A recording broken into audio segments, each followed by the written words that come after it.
po, Bali Church. Amen. Amen. Hallelujah. Nabasa na po kanina ang ating teksto at hinihiling ko na tayong lahat ay tumayo at babasahin natin sa wikang English. 1 Peter chapter 3 verse 10 to 11. The scripture says, if you want to enjoy true life and have many good days, avoid saying anything hurtful and never let a lie come out of your mouth. Turn away from evil and do good, and do all you can to live at peace with others. Nga po yun kanong bendisyon dahil isa sa unang naibasa. Who wants to enjoy life? Amen. And have many good days. Sino bang may ayaw, mga kapatid? Lahat gusto natin na ma-enjoy ang buhay dito sa mundo. Ang pananaw ng mundo, mga kapatid,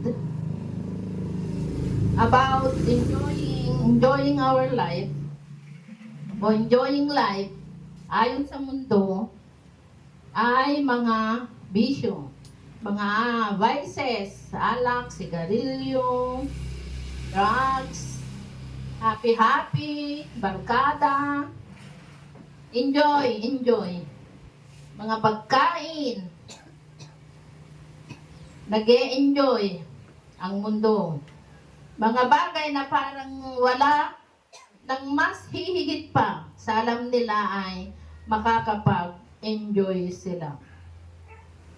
Pero ayon kay Apostol Pedro, mga kapatid, ang kanyang unang sinulat ay para sa mga mananampalataya na tinawag niyang hinirang ng Diyos na nakakalat sa gawing hilaga ng Asia Minor. Kaya para din sa atin, mananampalataya ngayon, mga kapatid, dahil tayo ay hinirang ng Diyos. Sabihin mo sa katabi mo, ako'y hinira, ako'y pinili, I am chosen. Sana all pinili. Sabi nila hindi pinagpilian. Amen. Amen. May tatlong bagay, mga kapatid, na dapat gawin na nakasaad sa ating teksto na binigyan ko ng acronym na ANT. A-N-T, ANT. How to enjoy true life and have many good days. How to enjoy true life. Are you enjoying, mga kapatid, a true life? Kasi ang hinirang o pinili ng Diyos ay nag-e-enjoy sa kanyang buhay na kasama niya si Kristo. Kasama ang mga mananampalataya. If you want to enjoy true life and have many good days, sa verse 10 ng unang Pedro chapter 3, ang sabi niya dito, letter A, avoid saying anything hurtful. Avoid saying anything hurtful. Sa Tagalog, sabi niya,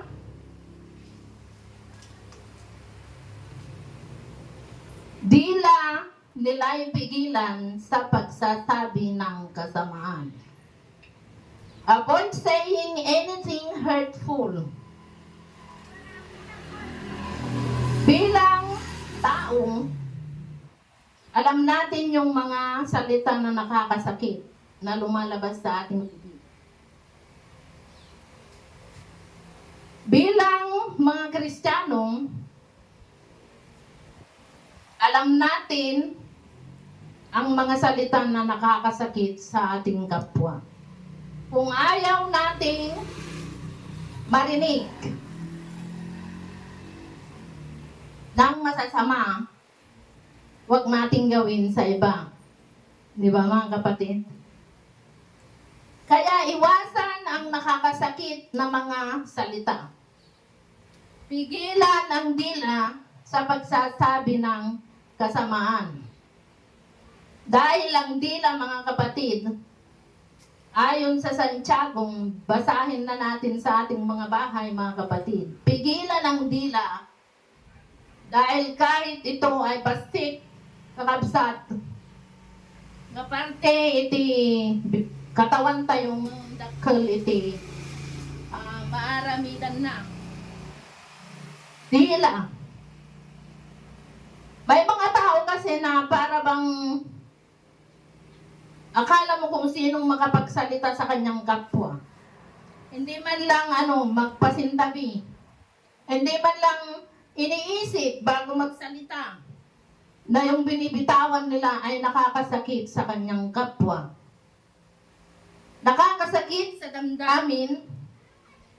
Kaya bago tayo magbitaw, mga kapatid, isipin muna natin kung ang mga salita natin ay nakakasakit o ang mga salita natin ay nakaka-bless. Ilocano ko na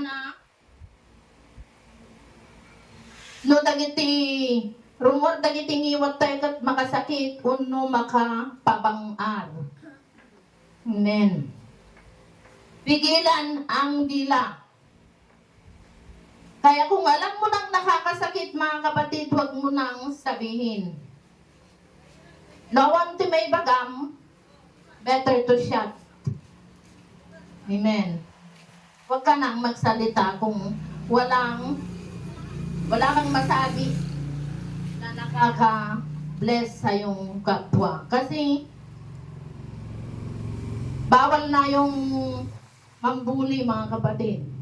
Alam ni Bishop yun. Bawal na, may violation na. Pati yung mga paninirang puri, bawal ng mga yon, mga kapatid. Kaya bilang Kristiyano, kung gusto natin, mga kapatid, na ma-enjoy ang ating buhay, kasama si Kristo, ay iwasan ang nakakasakit na salita. Pangalawa, mga kapatid, letter N, sabi niya, never let a lie come out of your mouth. Never let a lie come out of your mouth. Ang anumang panlilinlang at madayang pananalita, mga kapatid, sa kanyang labi ay hindi dapat mamutawi, purihin ang ating Panginoon. Yung una ay dila, mga kapatid. Ang pangalawa ay labi. Sa ating mga labi, mga kapatid, ay di dapat mamutawi ang anumang panlilindang o madayang pananalita. Ano ba ang dapat mamutawi sa labi ng mga Kristiyano? Katotohanan at pawang katotohanan lamang, mga kapatid. Kaya, isipin natin ng ating mga labi, ang dapat mamutawi ay ang katotohanan. Ano yung mga katotohanan na yun, mga kapatid?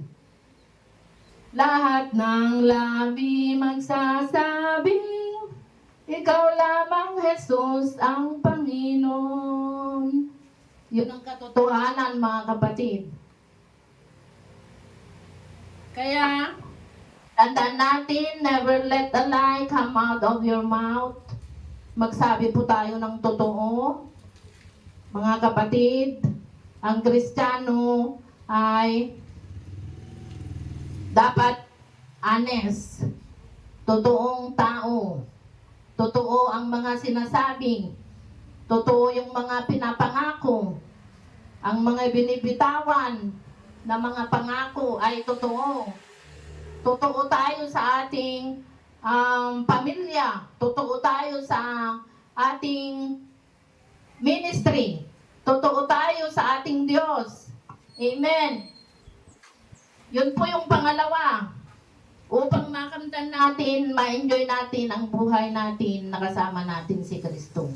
Pangatlo, ang panghuli, letter T. Yung una, A, avoid saying anything hurtful. Pangalawa, never let a lie come out of your mouth. And number 3, turn away from evil and do good. And do all you can to live at peace with others, purihin ang ating Panginoon. Ang masama'y iwasan at ang gawin ay tama. Ibig sabihin, ang masama ay yung mga hindi karapat-dapat sa harapan ng ating Panginoon. Against the will of God. At ang gawin ng isang Kristiyano ay tama. Yung mga kalooban ng Diyos ang gawin ng isang Kristiyano.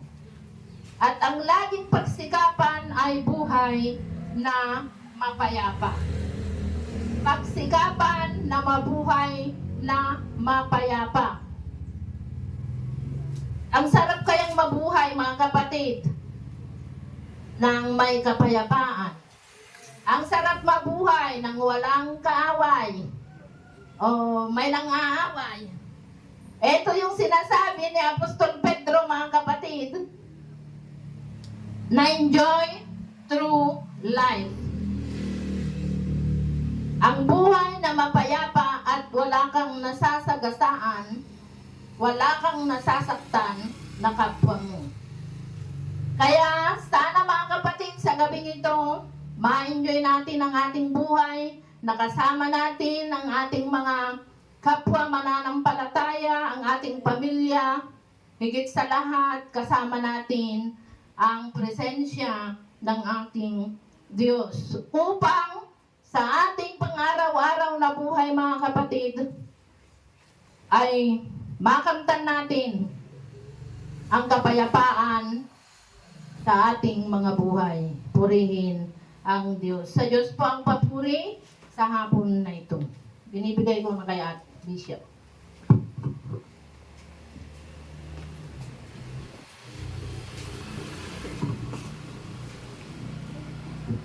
Ito yung mensahe po ng ating Panginoon ay patuloy niya tayong pinapalalahanan ng mga bagay na dapat po nating gawin sa ating mga buhay. Tayo pong lahat ay tumayo.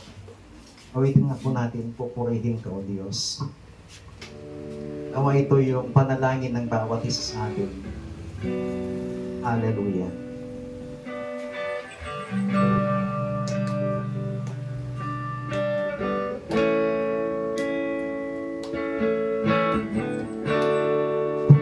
Pupurihin ka o Diyos. Ang aming alay ay pagsamba, kalwalhatian, buong karangalan, kapangyarihan mo'y walang katulad.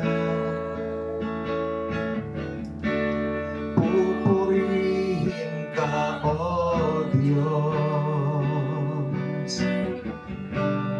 Ang aming alay ay pagsamba, kalwalhatian, buong karangalan, kapangyarihan mo'y walang katulad. Ikaw ang tunay na Diyos, ika'y walang katulad, ika'y nag-iisa, ikaw lamang, wala nang iba. Sa'yo ang aming awit, dinggin ang aming tinig, isisigaw sa buong mundo, ikaw ang tunay na Diyos, na ikaw ang tunay na Diyos, ika'y walang katulad.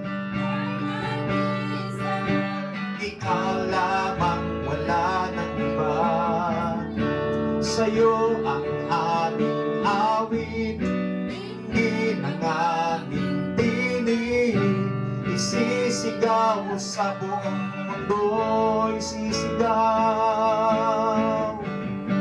Isisigaw sa buong mundo.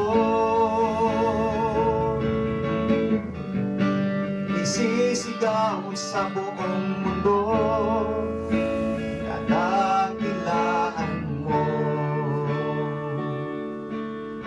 Panginoon, maraming salamat sa inyong masalita namin po napakinggan sa hapon po ito. Salamat sa iyong kadakilaan, sa iyong katapatan sa aming mga buhay, Panginoon. Salamat sa iyong lingkod na siya mong ginamit upang magbahagi ng mga salita sa hapon po ito. Ang aming dalangin, Panginoon, patuloy mong itanim, ilagay sa aming mga puso, sa aming mga isipan ng iyong mga salita, upang sa ganon, sa pang-araw-araw naming pamumuhay, dakilang Diyos, ay may apply po namin ito sa aming mga buhay. Salamat po ng marami sa iyong lahat ng papuri, pasasalamat sa tanging pangalan ng aming Panginoong Hesus. Ang lahat ay magsabi ng Amen. Palakpakan po natin ang Panginoon.